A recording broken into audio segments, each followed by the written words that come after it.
யோசிச்சு பாருங்க. நம்ம மூக்கை பிடிச்சிட்டு போடுற குப்பைகளை அவங்க மூலிகை எடுத்து சுத்தம் செய்கிறாங்க.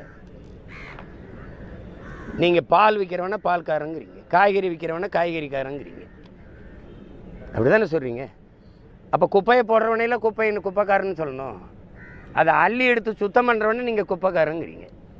இது எப்படிப்பட்ட சமூக கட்டமைப்பு பாரு. காய்கறி விற்க வர்றவர் காய்கறிக்காரர், பால் விற்க வர்றவர் பால்காரர், குப்பையை போடுறவன் குப்பைக்காரன் இல்லை. உங்கள் எல்லாருக்கும் தெரியும். எல்லாரும் பயந்து கிடக்கும்போது முன்கள பணியாளர்கள்னு சொன்னீங்க. கொரோனா நேரத்தில் பெரும்புயல் காலங்களில் இன்றைக்கி புயல் வந்து ஒரு மரம் விழுந்துட்டா உடனே வெட்டி துப்புரப்படுத்தணும், வெள்ளத்தில் மூழ்கிட்ட அதெல்லாம் அவங்க தான் வந்து களத்தில் நிற்கிறாங்க. இப்போ நீங்கள் தனியாருக்கு கொடுத்தா என்ன நடக்கும்? அவங்க பணி நிரந்தரம் கேட்குறாங்க. பணி நிரந்தரம் செய்கிறதுல 12 ஆண்டுகளுக்கு மேலே வேலை செஞ்சுட்டாங்க. பணி நிரந்தரம்